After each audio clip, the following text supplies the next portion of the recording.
Hello, everyone. Thank you so much for attending this webinar with a fantastic lineup of speakers, colleague of ours, on a very important, I would say, actually timely topic. Everyone in the Western Balkans, not everyone, but there seems to be a lot of attention to the economic convergence.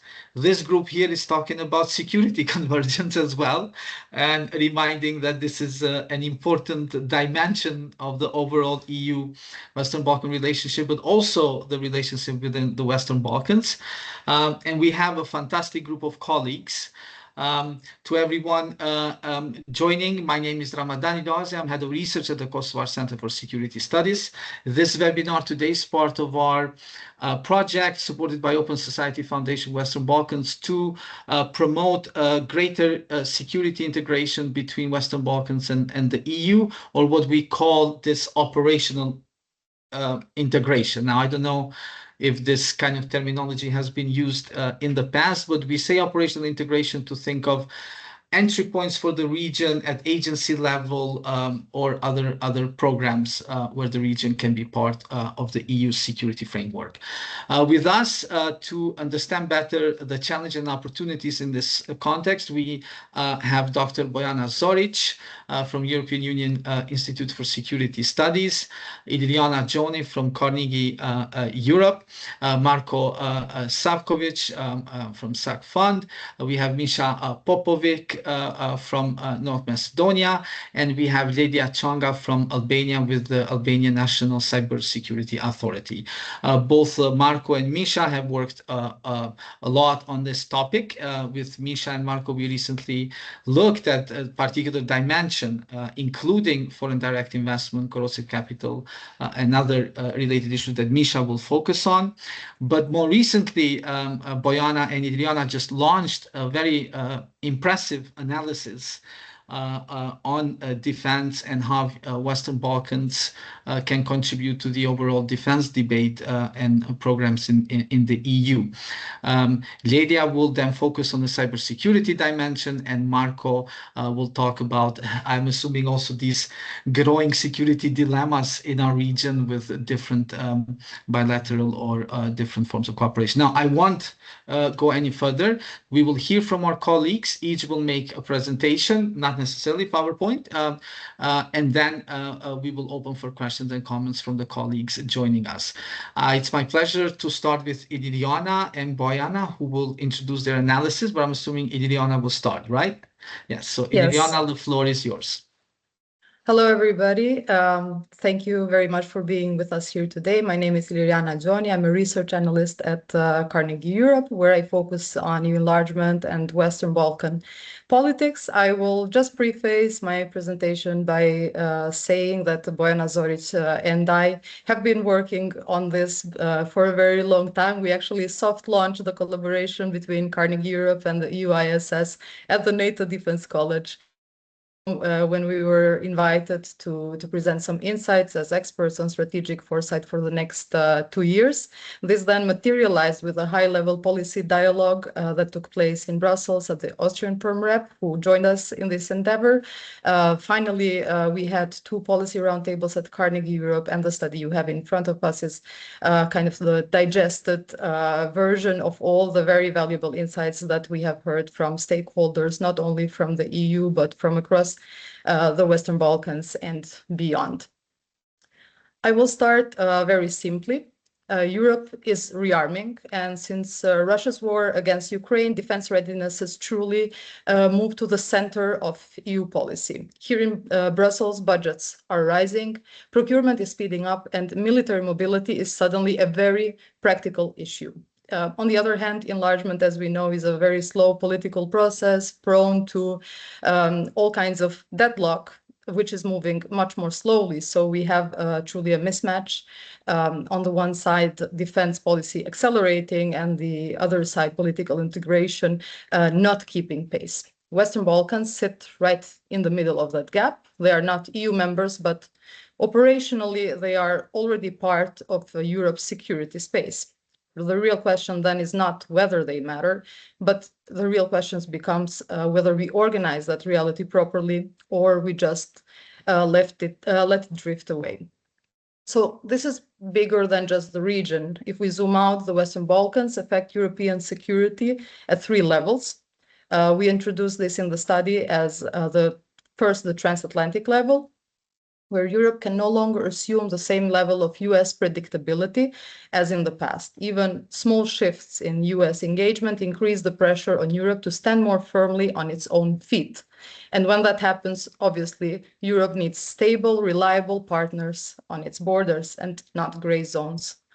On the other hand, the European level, the EU is building new defense tools. We have joint procurement, mobility packages, industrial ramp up, new funding instruments, and obviously Bojana will go in more detail on all those granular aspects. But here's the thing, those tools don't stop at EU borders in practice. Troops have to move across non-EU territory, supply chains run through non-EU countries. Airspace and transit are shared. So defense and enlargement, while sometimes tackled separately, they are conversations which we have to tackle at the same time as they intersect in real life. Thirdly, we have the regional level. Obviously, instability in the Western Balkans never stays local. Every time there's a flare-up or a crisis or a political blockage, it pulls EU attention and resources away from the bigger strategic challenges. So the region is not just a neighborhood, it's a multiplier, either of positive or negative effects across all these 3 levels. Readiness is a practical matter, and in this sense, geography is a real factor, because when we talk about readiness, we're not talking about abstract concepts, we're talking about something very basic. Can forces move quickly across this territory? Are roads and rail strong enough for heavy equipment? Are supply chains reliable? Are partners politically predictable? And geography here does not respect membership lines. It's no longer relevant. Are these countries EU members or not? The Western Balkans sit on key routes linking Central Europe to the Adriatic and towards the Black Sea. If those corridors work, Europe's readiness improves, but if they are fragile, politically or technically, readiness becomes slower and more expensive.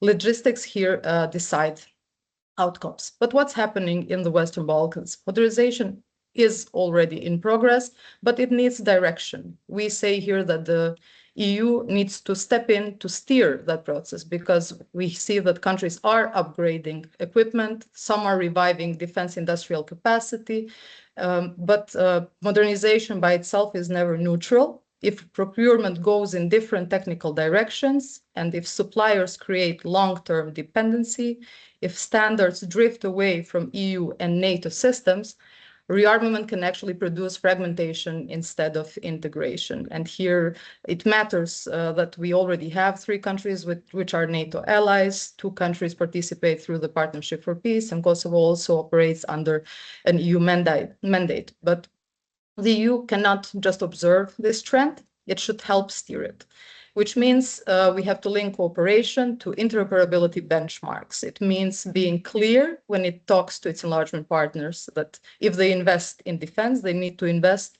in ways that connect them more deeply into European systems and not parallel ones. Without that steering, we risk building incompatible pieces at the moment where we need coherence the most. Here, a topic which is very close to my heart enters the conversation, governance, which is not right away an obvious variable, but in this kind of situation where defense budgets are growing quickly, risks are also growing as well. So opaque procurement, political capture, and weak oversight create exposure under a situation of speeded development. Defense cooperation here is not just about equipment, as it transfers funding, access, and trust.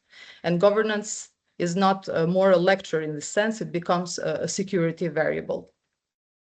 If the EU deepens defense engagement in the Western Balkans, it needs to embed safeguards. We need transparent tenders, auditability, and clear civilian control. Oversight here cannot slow readiness. It prevents readiness from becoming fragile.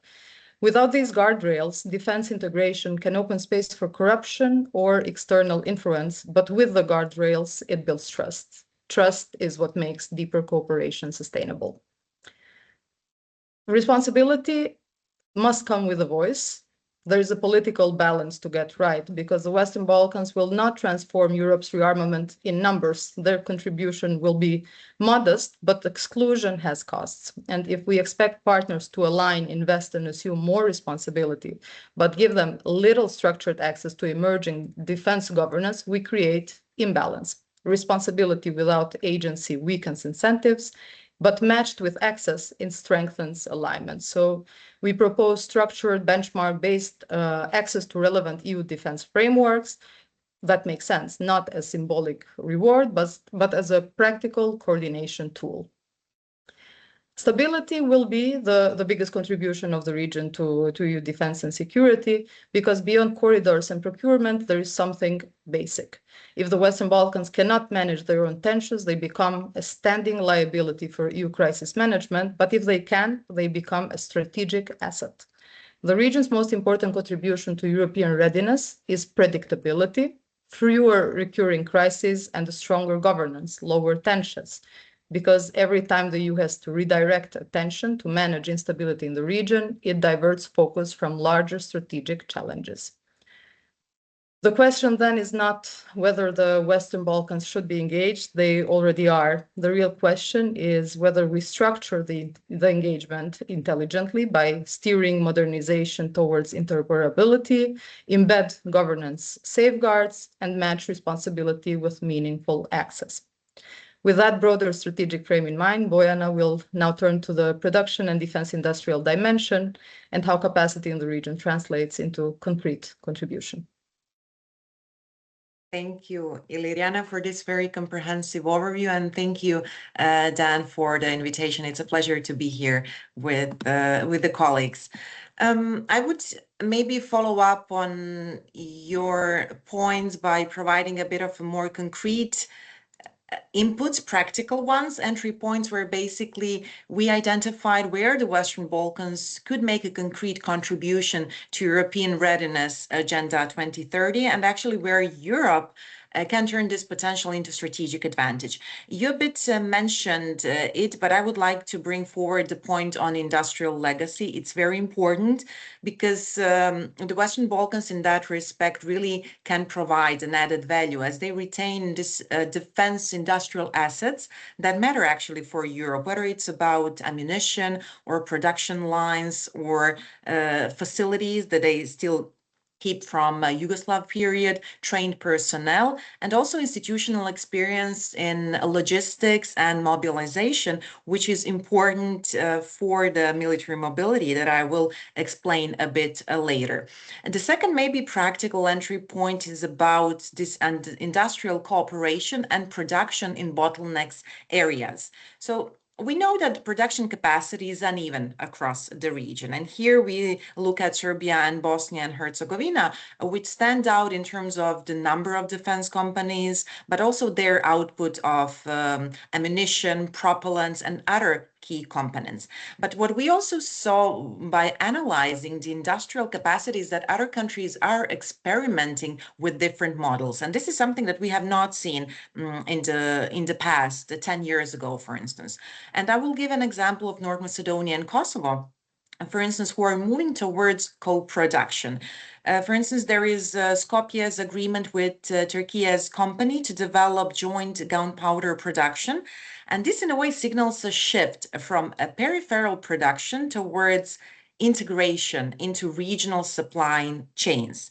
And Kosovo is pursuing a bit of a similar path with plans to establish domestic ammunition production.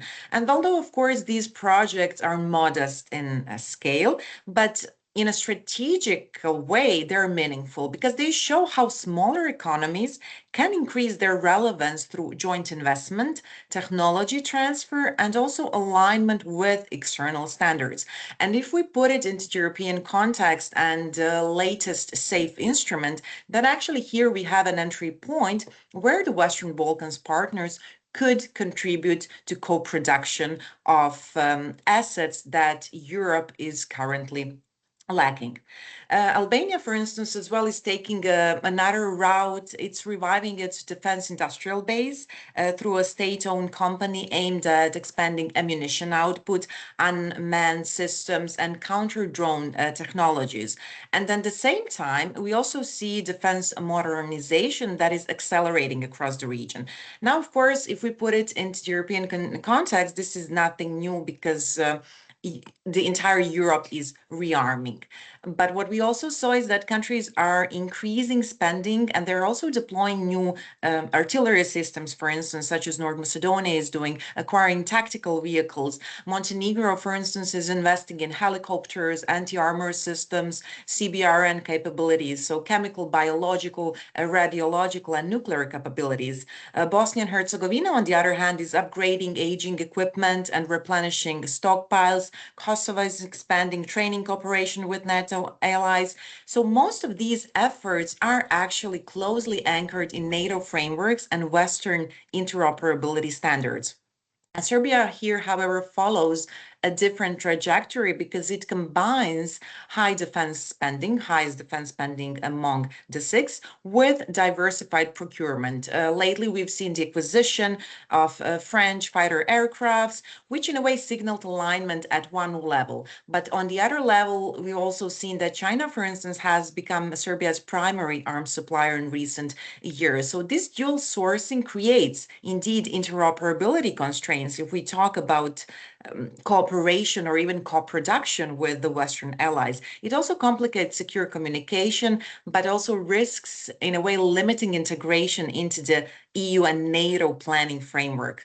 So in a way, the picture is mixed and the countries are not a uniform group. And while it's true that the Western Balkans can contribute to European defense readiness, particularly, as I mentioned, ammunition production and other niche capabilities, the degree to which this is actually highly probable or even probable, it depends on standards, interoperability, and political alignment. So this is very important to have in mind when analyzing the possibilities of cooperating. And then we have something that Iliriana already mentioned, which is geography, because it indeed gives the Western Balkans strategic weight. And this is another added value point that could be sold on behalf of the Western Balkan partners to their European counterparts. Because we mentioned the region sits in a very geographical important place, and we have identified that it can serve as a key transit space for reinforcement, for instance, towards the Black Sea. And in practical terms, this would mean if, for instance, the EU member states on to the east need reinforcements, such as Romania or Bulgaria, then troops, equipment, and supplies must move quickly from the Western Europe across Southeast Europe. And at present, that movement relies on a limited number of north-south routes, which of course creates bottlenecks and reduces flexibility. So what the region can offer in that regard is an additional east-west land bridge. Adriatic ports, such as those in Albania, for instance, can receive personnel and material by sea. And with upgraded rail and road links through, for instance, North Macedonia and into Bulgaria, that flow could continue towards the Black Sea and the eastern flank. And why I emphasize here the Black Sea and the eastern flank, because of course, the threat comes from the east. This is also the reason why the entire Europe is rearming. So the Western Balkans do not need to host large permanent forces to matter, but their contribution actually lies in speed, redundancy, and access. So military mobility is ultimately about time and, again, geography that gives the region the ability to reform it. And why do we mention this mobility? Because in last November 2025, the EU came with military mobility package where the European Union basically plans to establish Military Mobility Transport Group, the body that, among others, that is meant to serve as a coordination platform for member states. So basically, the aim is to streamline transport permissions, for instance, to harmonize cross-border procedures, and to promote the use of pre-planned routes across the EU member states along, of course, key corridors. And the main objective is to also strengthen practical readiness by reviewing stress tests, by advising on protection measures, and helping to coordinate these transport and logistics assets. But even here we see a bit of an institutional gap, because the Western Balkans are currently excluded from this framework, as the communication explicitly foresees observer participation when the conditions allow for Ukraine, Moldova, and European Economic Area countries, but not for the Western Balkans. And of course, from the regional perspective, it's difficult to justify this in practical terms, because one of the bodies, as such as the transport group, is expected to identify specific capabilities within the pool that are urgently needed by certain member states. So for instance, if one member state requires additional heavy lift, for instance, rail capacity or specialized transport vehicles to move armored units towards, again, I'll give the example of the Black Sea, this group could match that need with pre-registered assets from other participating states and coordinate their rapid deployment along the agreed corridors. And again, this is somewhere where the Western Balkans could really provide an added value, because military mobility at the end of the day depends on routine coordination and trust built through practice. And this is especially relevant for reinforcements towards the Black Sea region, where speed, as I said, redundancy, and also predictability of movement are central to deterrence against Russia. So in a way, excluding the Western Balkans weakens this credibility of an initiative that is meant to foster readiness and solidarity. And this only reinforces perceptions in a way of the region as a peripheral security actor rather than an operational partner. And we really try to emphasize that it has a lot of added value, that it could turn into operational partner. But that also brings me to one point that Iliriana mentioned, and I really want to emphasize it. This is what the Western Balkans can do in order to make that happen.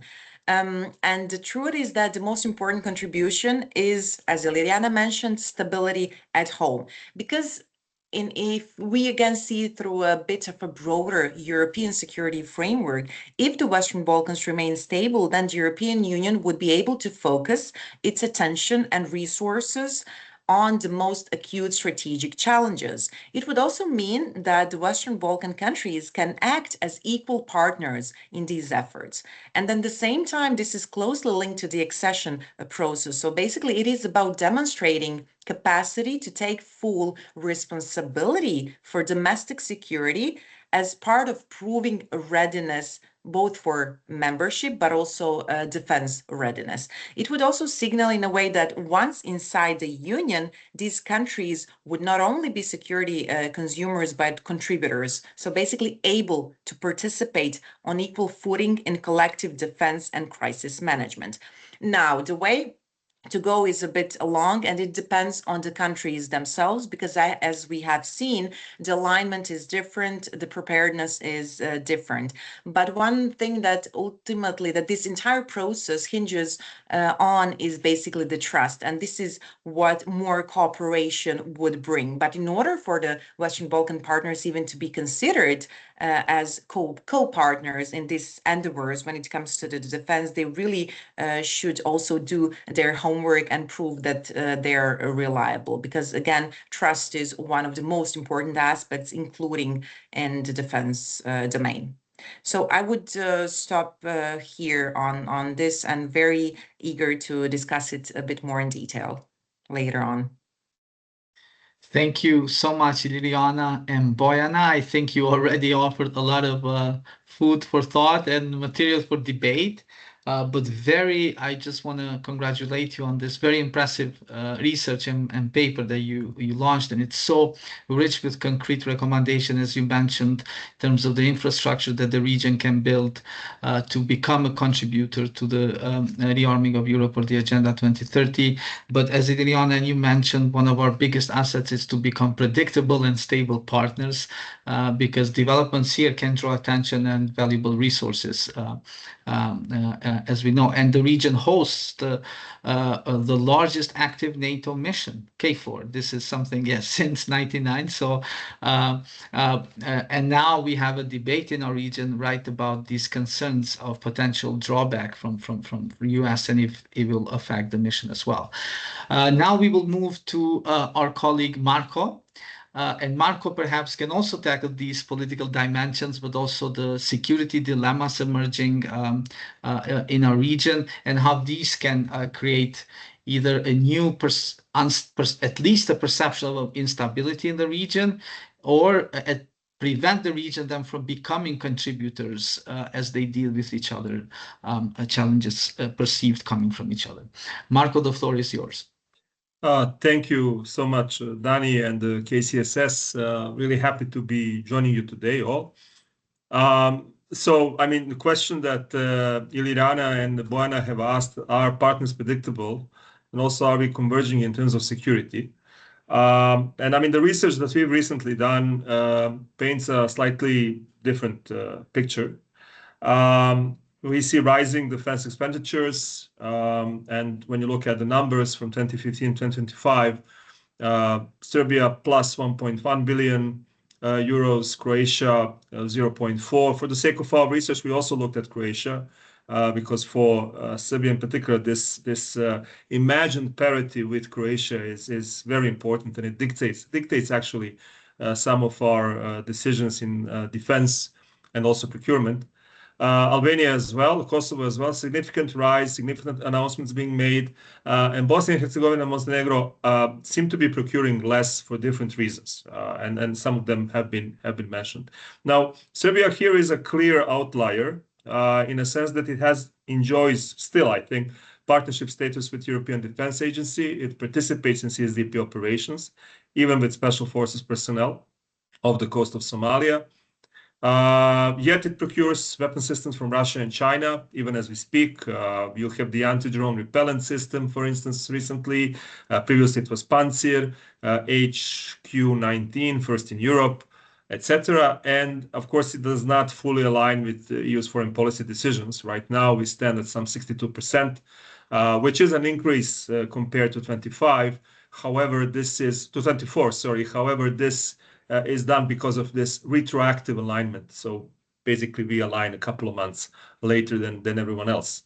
And of course, not on Russia and China. We don't align on foreign policy decisions regarding those two countries. There is a line of argumentation, and when we were researching, we were asking ourselves and asking our interlocutors, is it modernization actually and not an arms race? And I mean, it is an argument, especially for NATO member countries with the expected spending when it comes to percentages of GDP and so on. However, the question that we asked is, what are we procuring this for, or who against? And that's where we really didn't get a straight answer, and that's where we are worried, because on one hand, yes, absolutely, we do need to think about these corridors, and we need to think about how to enable mobility and so on. But and I mean, Serbia has all agreements necessary for NATO and EU to operate and to move across and so on and so forth. However, the relations, bilateral relations, are what worries us, and it's not maybe a topic of today, but it's still, this lack of trust is something that we are very worried, of course. And also, when you look at some of the procurements being made, for instance, self-propelled systems that are able to fire munitions that have extended range. Serbia recently tested, it is private consortium still, a loitering munition that can reach 150 kilometers in range. and it's a product that's being sold on the market. But of course, that it will be eventually integrated in our armed forces. Of course, drones. We are all obsessed with drones. Most visible addition to modern warfare. And finally, fixed wing aircraft and helicopters. Although helicopters can also be looked at from this dual use or many use perspective, because they can be also used for non-combat purposes. We have, and I think this is something that's also been very, very visible, we have this procurement of high-cost systems, and we call them costly signals, like Rafale fighter jets, for instance. Serbia will spend close to 3 billion euros for a squadron of modern fighter aircraft, and although for some, these kind of comparisons are not popular, one has to think of what could have been done instead with that money, because I don't think that we are a rich country. I think that we are a country with limited resources, and that this decision had to be accompanied by, and it has to an extent. There are deliberations, but they are, of course, close to public, and typically they are seen as confidential or secret. And then there is the question of, once you actually procure a squadron of, the biggest question right now is who is going to fly them, because we also need to train pilots, etc. But that's another issue, and I don't want to bother you with that. Our conclusion in the research that ISEC Fund has done is that what actually prevents us from entering a proper arms race is that we have limited industrial capacity to do so. This does not mean, of course, that we, and I mean, Bojana was right to point out, we do produce a lot of ammunitions. We also produce some weapons, and this is seen as an export opportunity for many countries. And actually, Serbia and Bosnia and Herzegovina as well cooperated for a period of time on producing ammunitions, because the demand was so great that actually, in order to meet some of the demands and contracts, two of companies, one from Bosnia, one from Serbia, worked together at the time. But this is for third parties and so on and so forth. The second issue that we were concerned with are these new alliances or groupings of countries in the region. And of course, we looked at the Tirana Declaration, and we looked at this agreement between Serbia and Hungary on increase or military cooperation. And while the official explanation is pretty straightforward, it speaks of interoperability, joint procurement, resilience to hybrid threats, etc. I mean, it's clear how Serbia looks at this process. There are numerous statements, and also on the other hand, Serbia tried to counter-signal by what is a very standard military cooperation agreement that it signed with Hungary as one of many bilateral military agreements that it has, because this is the basic instrument of military cooperation, the one on which every military cooperation is built.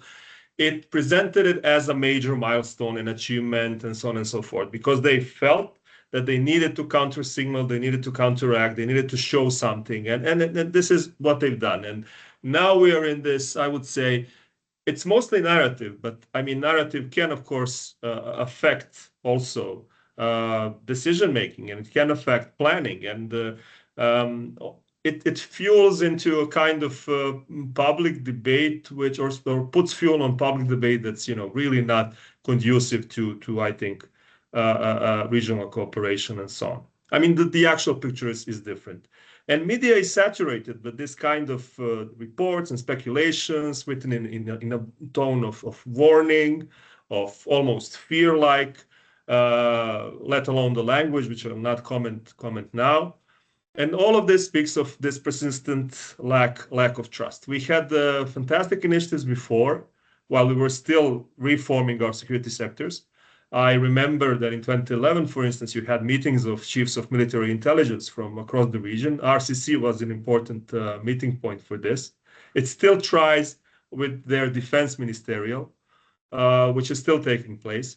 However, this is totally invisible to public. So this kind of normal, orderly cooperation is, public, at least I can say for Serbia, public is not made aware of it. And also public is not made aware of cooperation with NATO and even European Union in the field of defense and security. But that's a very, I would say, peculiar Serbian problem, and it's another issue. And therefore, add unresolved disputes, this kind of low transparency, constant political instrumentalization of defense policy. Defense policy is also instrumentalized by politicians themselves. What you get is stability without trust, and you get the emerging security dilemma. So we came up with 3 scenarios. I think major. It involves some thinking, but nothing drastically, new there, I would say. One is, of course, integration. That's the positive scenario. The other is fragmentation, where all this intensifies.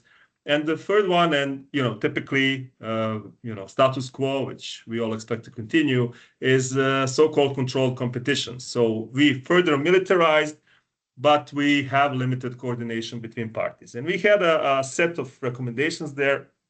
One on increased transparency, that we should start notifying other parties, even adding an open direct communication channel, which would be a kind of a hotline, if you will, to de-conflict and so on. Very naively to limit defense spending growth, or focus on these dual use or also civilian use goods, but that's naive. To strengthen oversight and regional cooperation, another quite naive recommendation. But I would say that in terms of, or in the context of Serbia, we now see that we need to go back to basics, or we know that we need to go back to basics for a long time. Because now we need to speak of democratic civilian control of the armed forces. So we are talking about concepts that were valid 20 years ago for our region and are valid still. So we need to go back to that. For EU NATO is to integrate Western Balkans, and I think that Iliana and Bojana have really explained it in much detail, into whatever is coming next, because we look at Brussels, and we look at what's coming next in terms of defense and security cooperation. Now,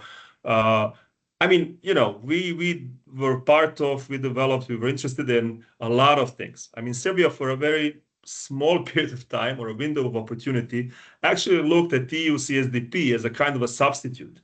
We knew that we cannot be NATO members, but CSDP, this looks good. This is something where we can actually contribute and be part of the committee and so on. And actually, it was a good period of time, and it could be used. And that's where partnership with EDA came from, and that's where we entered CSDP missions, and that's where we were increasing our contribution and so on and so forth. However, now this is mostly this is invisible to public. This is invisible to public, and I think that's a shame.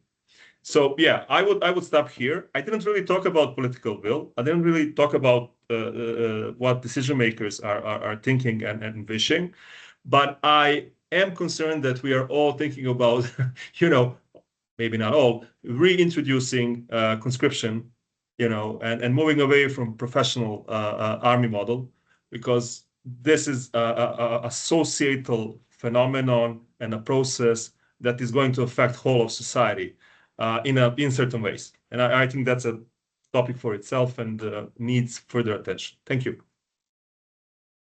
Thank you so much, Marko, for very eloquent and impressive also outlook of the defense and security situation.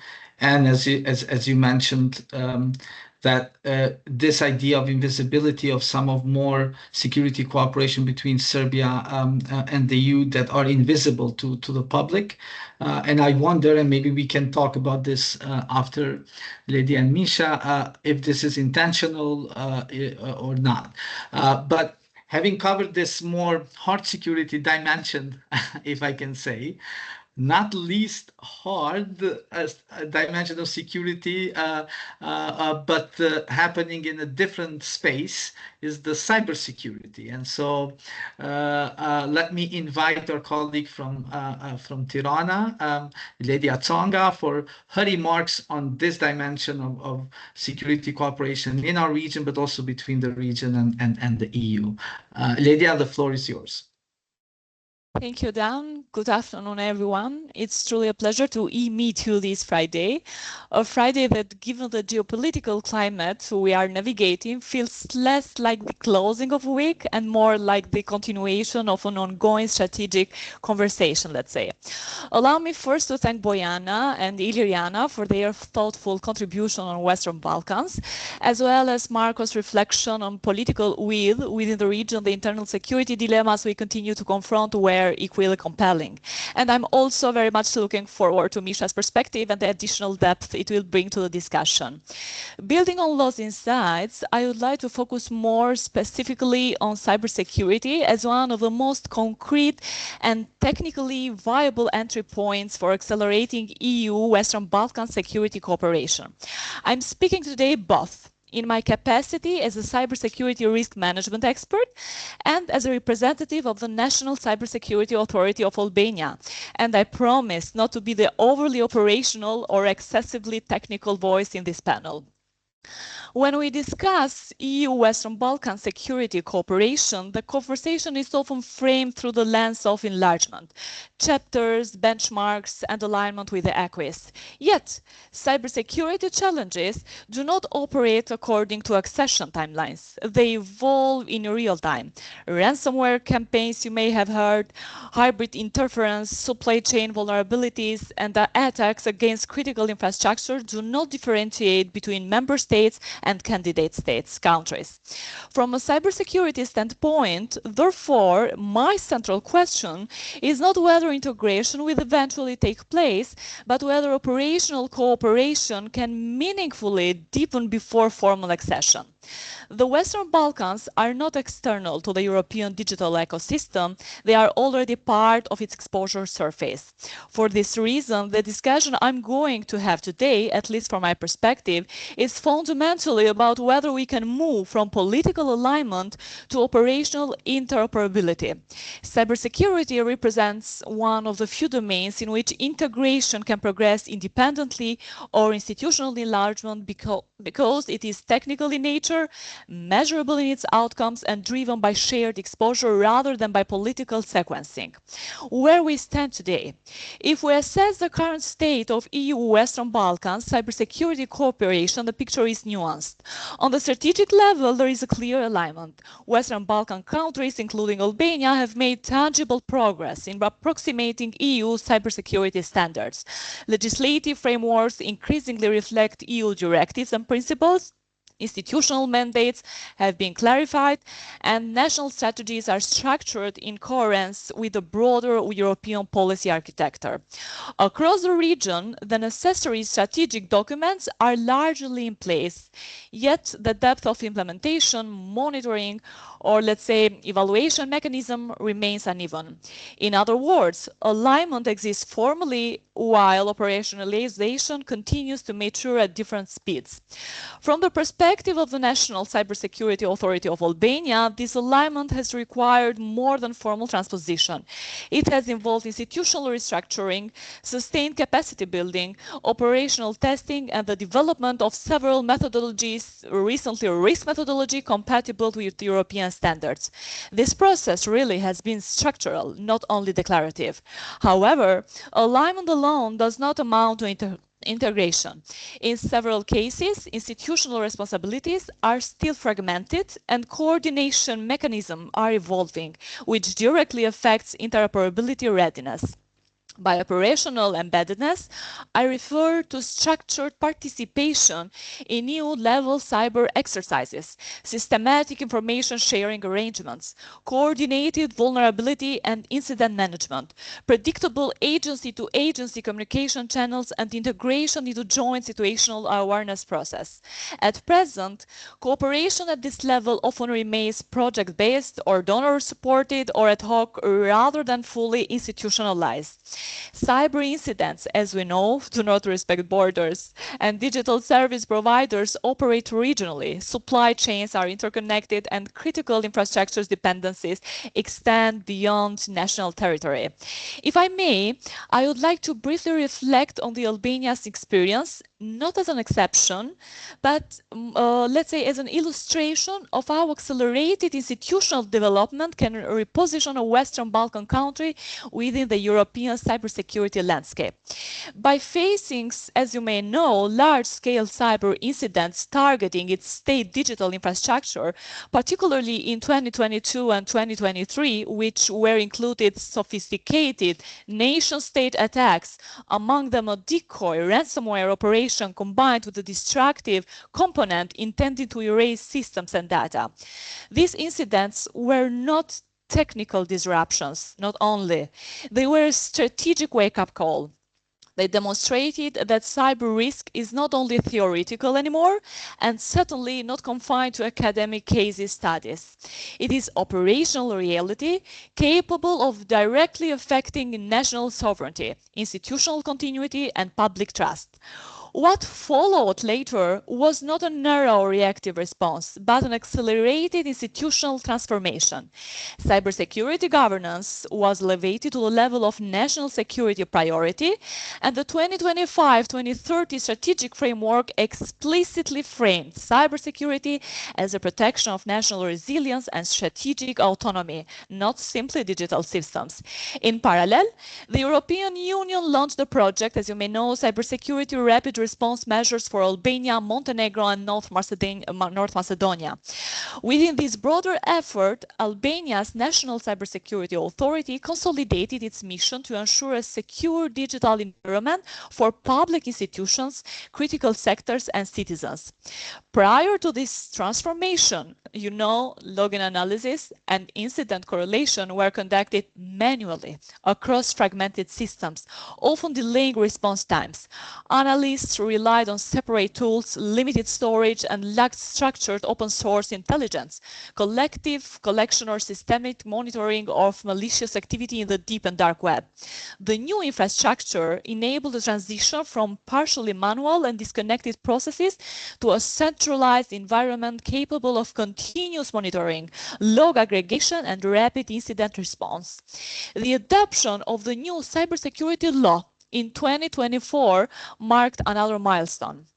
It clarified institutional mandates, strengthened supervisory and coordination functions, aligned obligations with European regulatory logic, and formalized risk-based governance. More fundamentally, however, it reshaped national risk perception.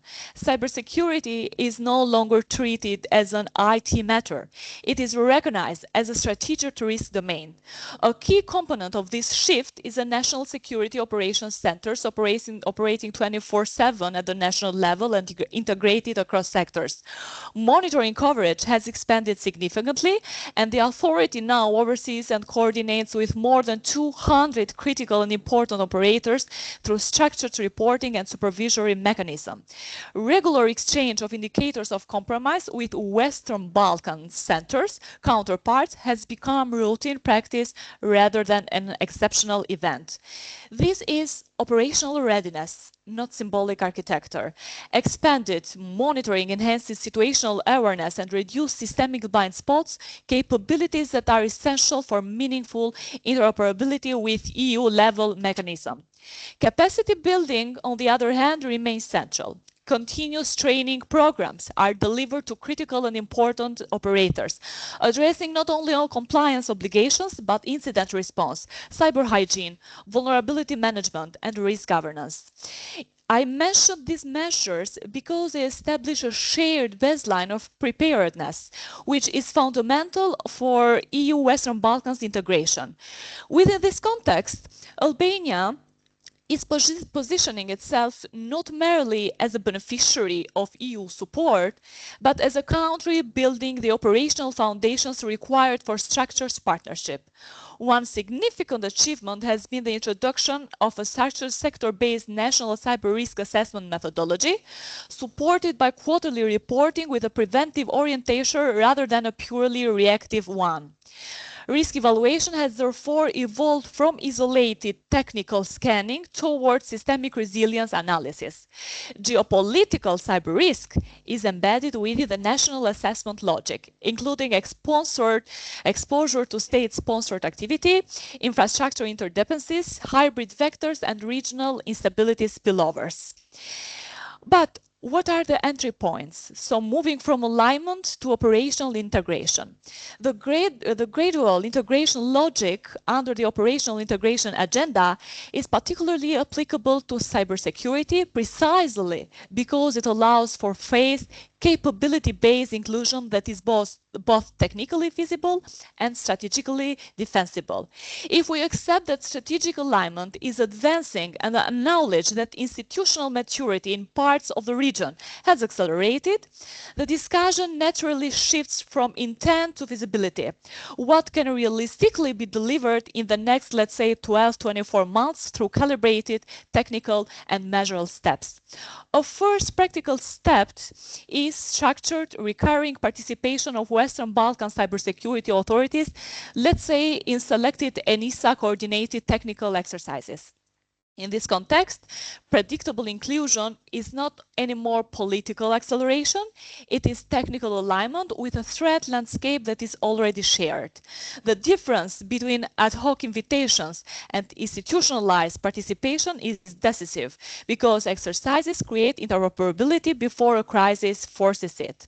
Second, national center of operations within the Western Balkans could be gradually integrated into synchronized simulation environments. This does not require immediate access to classified intelligence systems, but it requires agreed reporting protocols, aligned incident taxonomy, and secure communications that enable operational coordination under realistic conditions. If those building blocks are standardized, the region can practice joint response cycles without touching the most sensitive layers of information exchange. Third, liaison mechanisms need to become institutional rather than episodic. Cyber cooperation cannot rely primarily on diplomatic channels or personal networks. It requires designated technical contact points that function territorially with clear escalation paths and stable communication procedures. From a risk management perspective, routine interaction is not bureaucracy, it reduces systemic uncertainty and improves response predictability. Fourth, the principle should be capacity symmetry. The EU can calibrate inclusion based on demonstrated readiness metrics, while Western Balkans institutions continue investing in supervisory depth, monitoring capability, and training. Integration, therefore, should be performance-based, measurable cyber maturity. Benchmarking across the region can provide a credible technical pathway for phased operational inclusion. This reframes integration away from political sequencing and toward capability-based progression.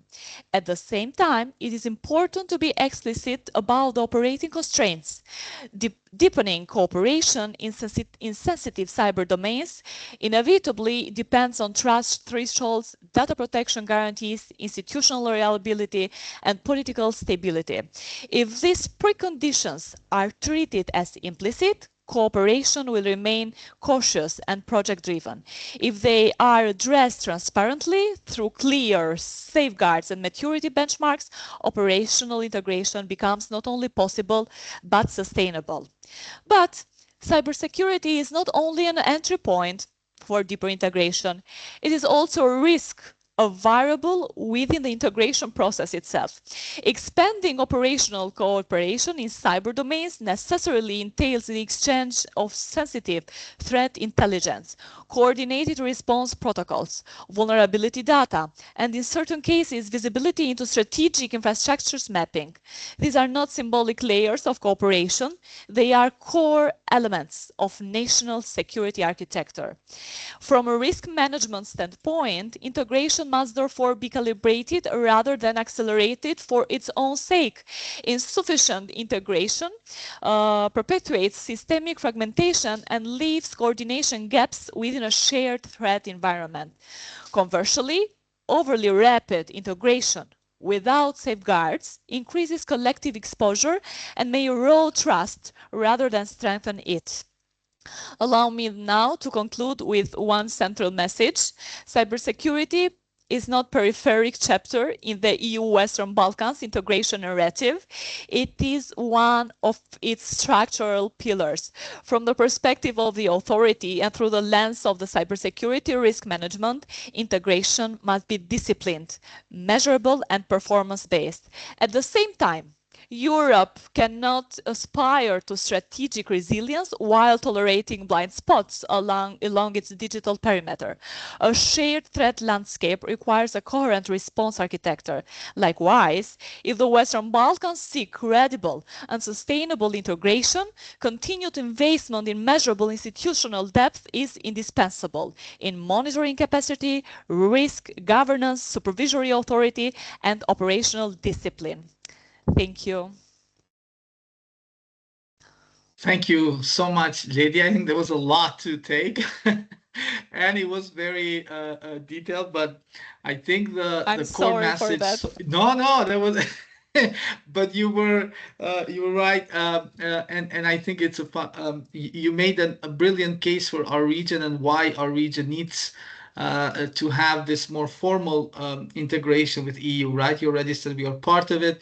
We can be part of ENISA working groups. But I think the message so far has been that there are entry points for us in defense and security, how we contribute to being part operational of EU, but also that there is, in a way, role we can play ourselves, as was mentioned, by being predictable, stable, but as you also mentioned, by being open in that sense to secure channels of communication. Now, defense, security, cybersecurity, another area where we identified that it's a very important need for the region to be part of larger EU structures operationally, but also to work with each other, is the foreign direct investment, corrosive capital, and the rule of law. And we have here the right person for this. Misha has been helping all of us understand better these dimensions. And so without further ado, Misha, the floor is yours. Thank you, Dani, and I understand the predicament of speaking at 3 p.m. on Friday, but I think that I'll try and be short, although this is an ominous message usually when someone says, but I think that the idea is that there are two, let's say, very interlinked processes of trying to fight organized crime, kleptocracy, and influence on economic security. And I'll focus on two, let's say, processes here, and that's of course investment screening, but also the other I would say part, and that's the work of the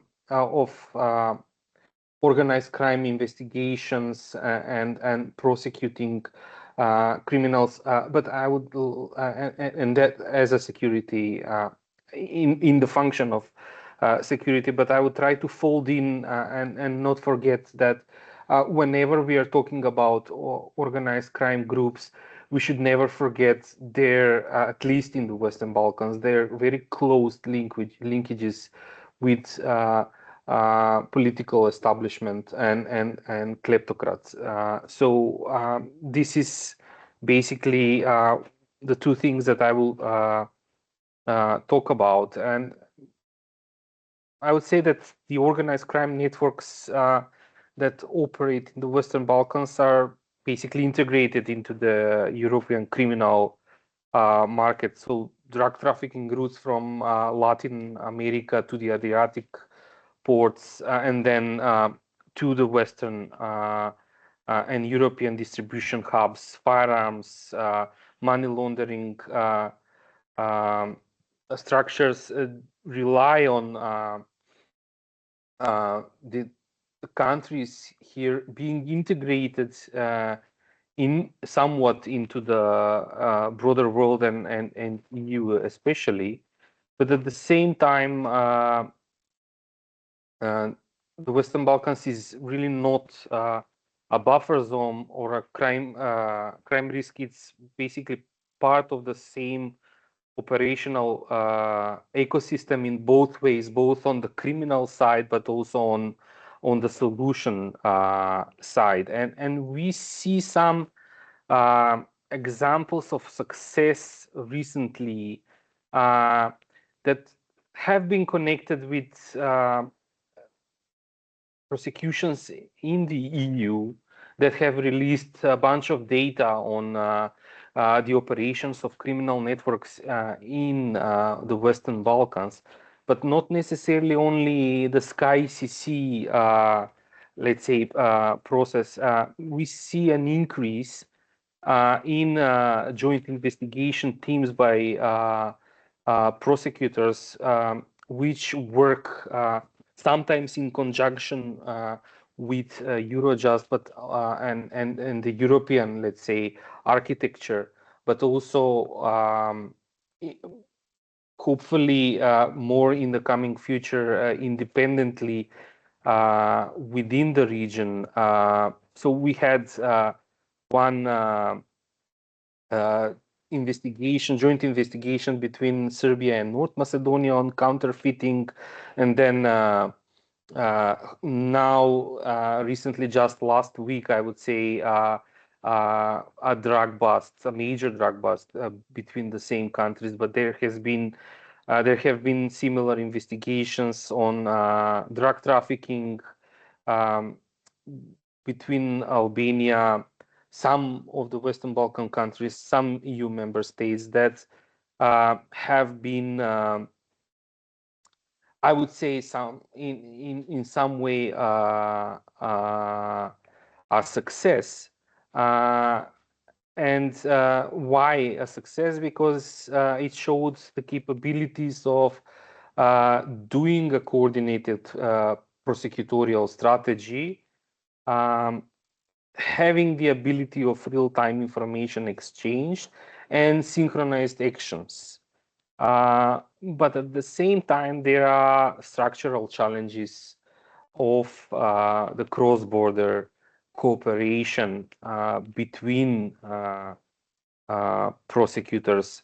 And I would say the most prominent are what I would call an uneven capacity across jurisdictions. So it's either limited specialization in financial and cyber investigations, insufficient digital forensics capabilities, mostly overburdened prosecution services, but also institutional instability, which affects continuity.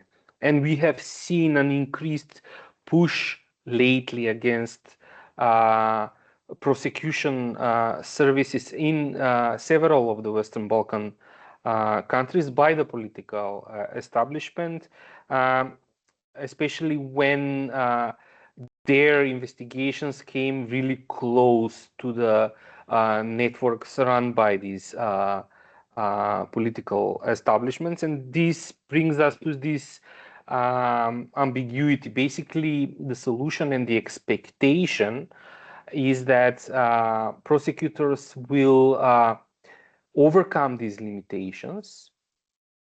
But overcoming these limitations in building these capacities makes them more capable to go after the political establishment and domestic kleptocrats. So this disincentivizes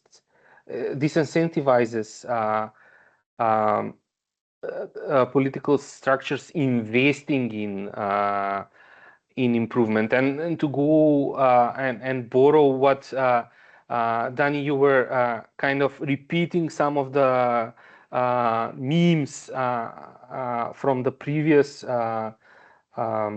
presenters, is that we are kind of the most important asset is us being predictable, but there is no in terms of fighting organized crime and kleptocrats, ultimately there is, I would say, an ambivalence in this, because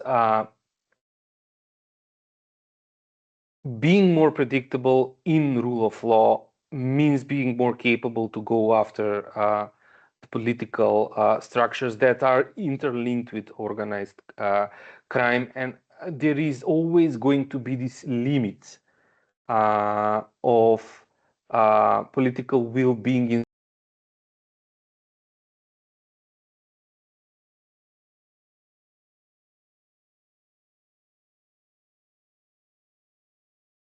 Misha, I think you muted yourself. I didn't do it, I promise.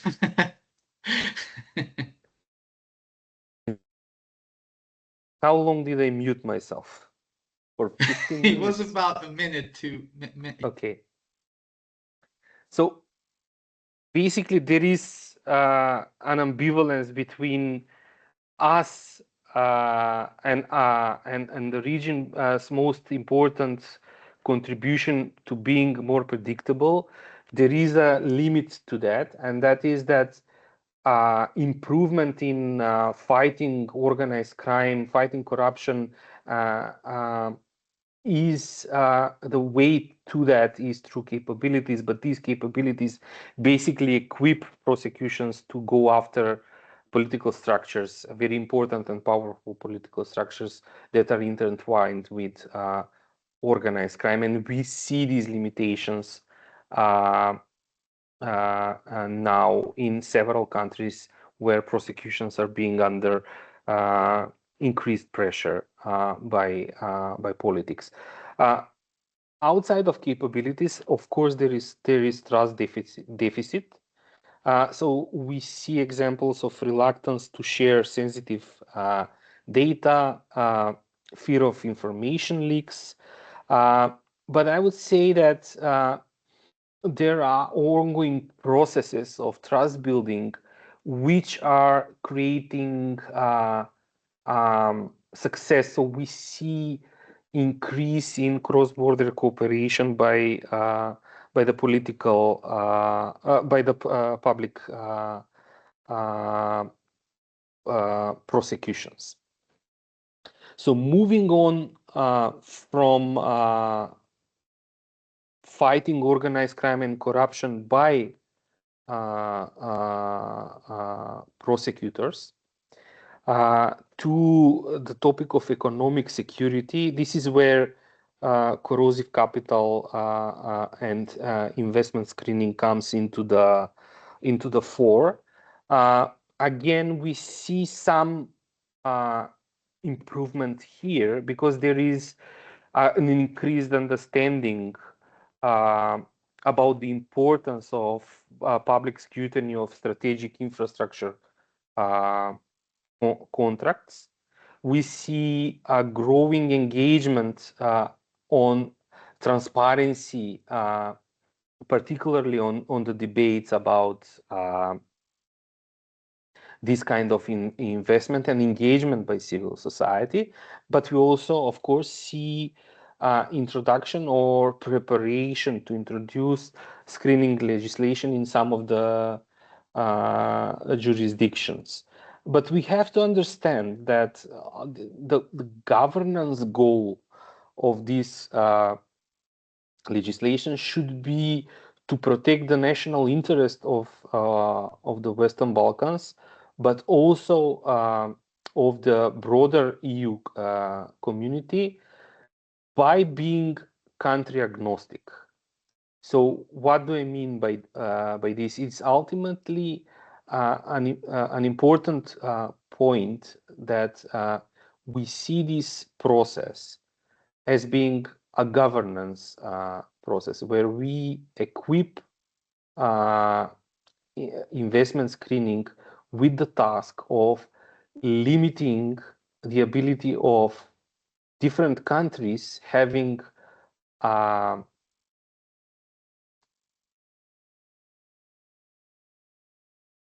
or preventing some countries having undue leverage on in some economic sectors, and this leverage being weaponized to have a political leverage against the countries. But this same should be used to screen against organized crime and kleptocratic capital that basically uses the same governance weaknesses to exert either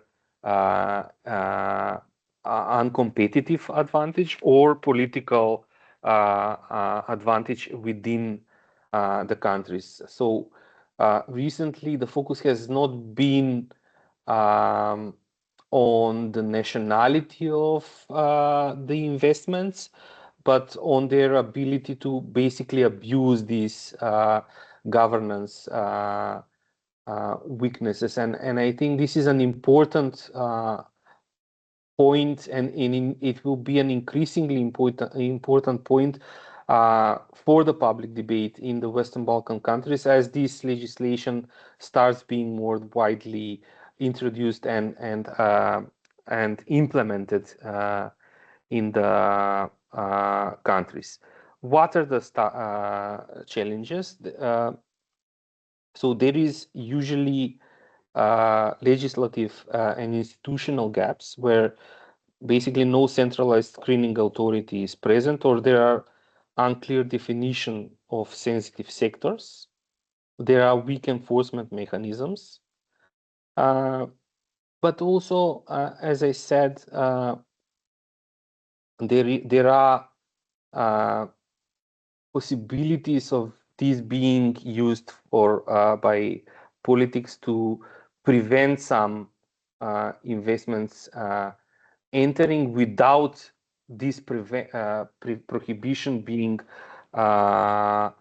merited. There are some institutional capture risks, like procurement systems which lack transparency, regulatory agencies which are politicized, and weak beneficial ownership, which prevents, again, institutions being able to find the true source of capital that enters the country. So there is also a limited analytical capacity. So there is a lack of ownership tracing expertise, limitations in financial intelligence analysis, and I would say crucially, for the success of these screening mechanisms in the Western Balkans is the cross-border coordination, because an entrance into one of the markets, it's either a backdoor to operating into the other markets of the Western Balkans, but more importantly, it disincentivizes the application of the screening mechanism itself, because if one of the country is, let's say, lacking implementation or allowing this capital to enter in these very unstable, volatile times, and I think this will create a run to the bottom effect in the country. So basically, to summarize, the key point is that the Western Balkan security challenges are not external to Europe. They are embedded within the same criminal and economic risk ecosystem. Organized crime networks operate seamlessly across the region and EU member states, and weaknesses in investment governance can generate vulnerabilities that affect the wider European security architecture. Second, I would say the main constraint to deeper integration is not the absence of legal frameworks, but the tools or the proficiency of the tools that are already here. So the bottleneck lies in the institutional capacity, digital readiness, trust deficits, and insulation from politicization. Prosecutorial cooperation and investment screening are ultimately questions of resilience. Both require strong independent institutions, interagency and cross-border coordination, analytical capacity and credibility. And operational integration will advance not primarily through formal accession milestones, but through systemic strengthening of these structural foundations. And again, to step back, we should see this from the point of view of the limits that they exert, and especially from the point of view of the negative correlation between their improvement and the willingness of political actors to support this improvement, as continuously evidenced by political attacks against institutional improvements and capabilities, when these capabilities actually start being meaningful to fight organized crime and corruption within the political sphere in our countries. Thank you. Thank you so much, Misha. And with that, we have come to, we have about 14 minutes for questions and answers. So I want to give the chance to colleagues who are following this webinar. If anyone wants to pose a question or has a reflection, please write in the chat, and then I will invite you, or if you just want to pose a written question, feel free to do so. In the meantime, I don't see any reaction. I wanted to have a brief question, going back to Bojana, Iliriana, and Marco, and then see if Lydia and Misha want to reflect on it. But the point that was mentioned on this aspect of cooperation requiring trust and requiring predictability. And Marco pointing out that NATO and EU are not the only, in a way, security actors in our region, with China and Russia as well. So how can we move, in a way, to more integration with EU and NATO, or can we do that while we still have China and Russia as security actors in our region, in that sense? And what is the answer, in a way, or do we have one? Like, what can we do more in that aspect, both in sense of the region itself, but also if there is something EU or NATO can do to address this? I don't know if you want to start, maybe Bojana, Iliriana, and Marco. Yeah. Sure, I can start. Well, the foreign, or let's say non-EU, non-NATO actors have been present historically, and they will be present irrespectively of the fact whether the countries align themselves with EU, NATO standards or not, and whether the countries enter, and for some in NATO and for basically all in the European Union. I believe that the goal we should aim at is seeing, particularly when it comes to this defense and security domain, seeing it through integration perspective, not necessarily enlargement. And we should aim at making defense cooperation as a first step towards defense integration easy. Because if we really look at theory, the conditions are there. We have institutional framework in the European Union, the last one being a SAFE instrument, for instance. I have not touched upon that. But the overall problem I see is that the defense domain or security one falls into the overall EU strategic framework, but it remains outside the enlargement/integration framework. And this should change, especially now when there is this need to rearm, to ramp up industrial building capacities and etc. Because when we look at this enlargement defense nexus today, the EU mainly assesses candidate countries on their alignment alignment with foreign and security policy positions, on sanctions, foreign policy declarations, or even participations in EU missions. But in itself, it does not create the foundations for robust and compatible defense policies. So what we could do going forward is we could build on existing security partnerships, such as those with Moldova, Albania, North Macedonia, and basically develop structured defense roadmaps. So these could focus on areas that matter for both sides: military mobility, interoperability, that also develops trust, resilience, defense industrial development, etc. So we should really do make use of the instruments that we have today and really try to make small steps. And again, I'm not talking about the entire region because the countries themselves differ, but with those partners that are ready, actually, and that are already doing first steps towards this joint cooperation. Thank you, Boyana. And I want to apologize to Marco and Liliana, but I see now in the chat that Derva and Sonia have posed a challenge for us. So if, with your permission, I want to invite Derva to pose the question, and Sonia, if you want me to read it, or if you want me to invite you to pose the question as well. But let me allow mic and camera for Derva, and then Sonia, you can write to me in the meantime if you wanna pose it directly or just me to read it. Derva, the floor is yours. Hi, everyone. I'm Derval O'Callaghan, Senior Policy Officer at the European Peacebuilding Liaison Office, which is a European network of peacebuilding organizations working on conflict prevention, peace, security across Europe. I had a question about this concept of Europe needing to step in to support the sort of modernization process of the security sector across the region.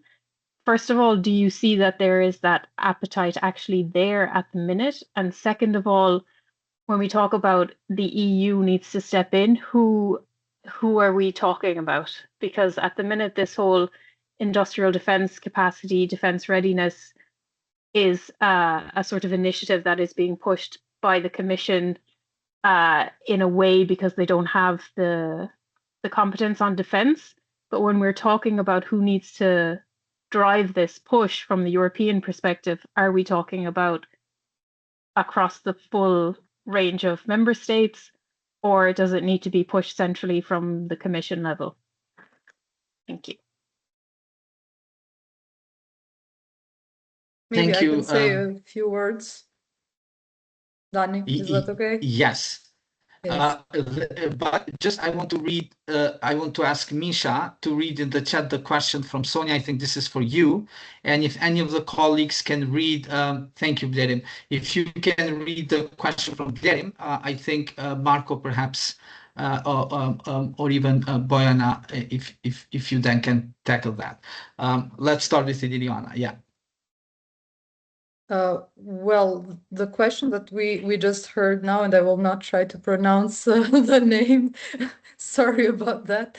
I think it connects well also with Dani's prior question, because in our article, and I want to thank actually Marco for all the details on Serbia, that is a very important factor in how we address the matter.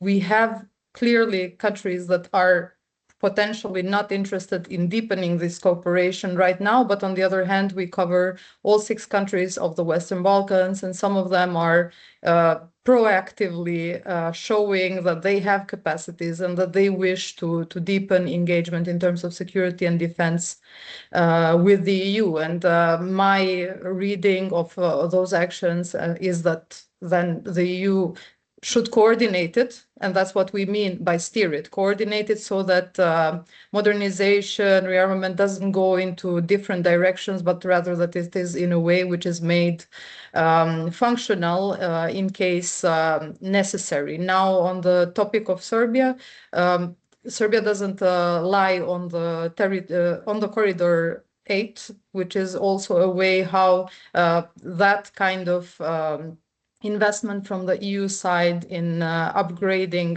the routes to make them more mobile would not stand in the way, so to say, of this engagement from the EU side. Now, on the question who it would be on from the EU, clearly we have seen coalition of the willing forming over the past months, and I think it will potentially be going forward also, these countries and others that will join once they see that this is leading towards more strategic autonomy, because we have seen even in meetings between right-wing leaders from countries that are not necessarily always aligned on where the EU is seeing its future, we have seen that they are also negatively reacting on where the US-EU relationship is developing towards, which means that maybe there is a future where certain countries, in order to deepen European cooperation, European independence, they will look towards as well deepening cooperation also in terms of defense. Thank you, Liliana. Boena, before I invite Misha to tackle Sonia's question and Marco Bierim's, do you want to add anything to what Derva posed as a question?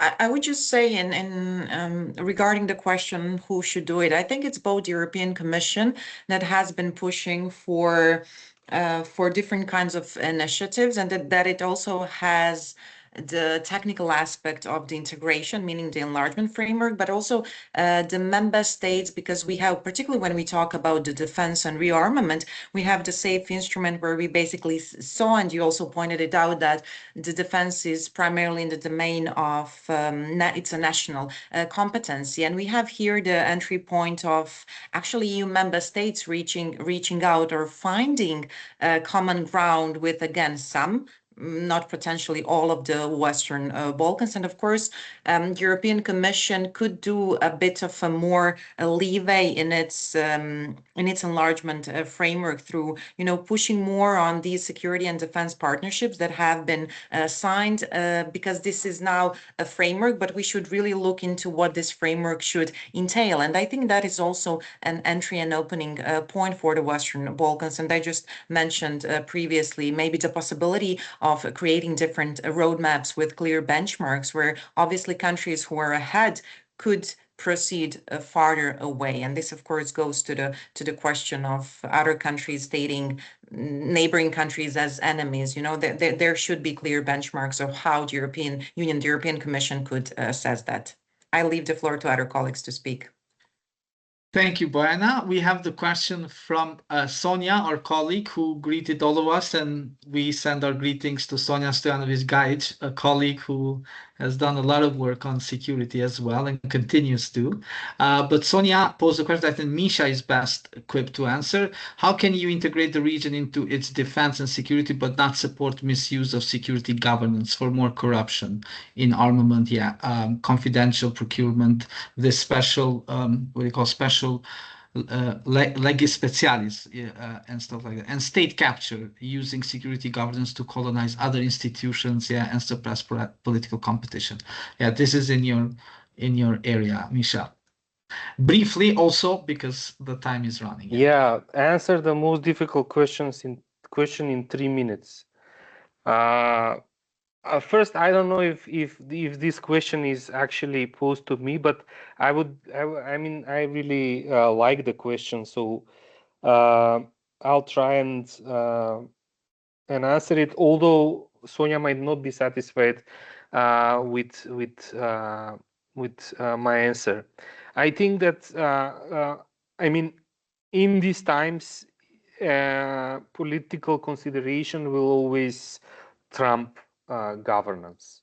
So if and I am really saying there is a very big caveat to what I'm saying. First, I think there should be huge penalties on some of the infringements that are occurring in terms of political penalties coming from EU member states, but being conscious that this is probably not going to happen every time.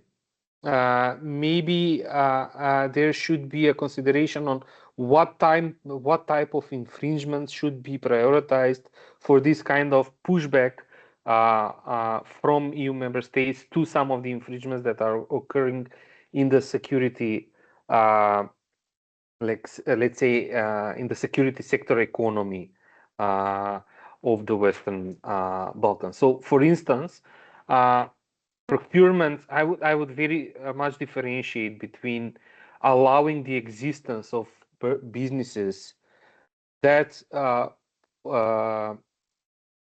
that create military or security capabilities that can be misused, precisely on what Sonia was saying, against other institutions, against civil society, against journalists.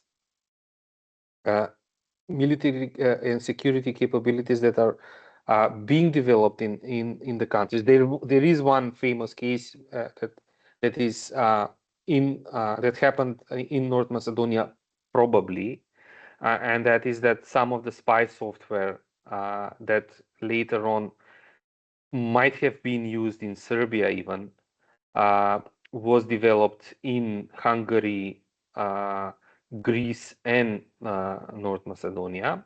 I mean, this is we don't know if this actually happened, but there are some newspaper articles and some information that this has happened. This should be, and it was allowed, and it was, or the institutions turned a blind eye to those companies that were developing these capabilities. I think this should be penalized when this is happening in the region, but maybe not necessarily and focus that much on procurement, as in every country this is the typical entry point of corruption. And in war times, I know that crime is tolerated, but I would think that the red line should be cases like this. I know that this is not maybe something that Sonia wanted to hear, but no, she complimented you, Misha. It's a great example, census surveillance. So, yeah. Thank you. Okay, so we have, sorry to interrupt, Misha, but we have also the question from Mr. Derinvelja, or Dr. Derinvelja now, right? And that answer to Dr. Marko Savkovic. I think this is the crux of the issue, preventing regional defense and security cooperation, and that, how can we move forward? I'm summarizing, how can regional cooperation on security and defense occur when some countries in their national security and define an existence? So, Marko, the last word from you. Okay, because we are running out of time really quickly. I, of course, understand what Mr. Velja is referring to, and yes, I mean, he's obviously right. However, one point, Serbia does change its security strategy and defense strategy more or less every 10 years. So, even if they decide to change it eventually, the wording might still stand, and we might see a change in our relationship that actually would demand increased cooperation. So we don't know. I mean, and also we do have a bad habit of introducing a number of strategies that we don't really abide to or by. I mean, be it senior leadership, or be it, people who are on lower levels of decision making. So, they are important, but they are not, I would say, of paramount importance. They are not really that defining as we sometimes think they are. And we do have a dialogue process which may now be, dead or whatever, but it's still, there are demands and there are expectations and so on and so forth. Also, second point, Serbia is, maybe it does have issues or problems with Kosovo, but it does have cooperation with other countries in the region, military cooperation, defense cooperation. So it will always try to balance it out. I mean, even at the worst of our relations, or the worst moments of our relations with Kosovo, with Pristina, as we say, we still had ongoing cooperation with other countries.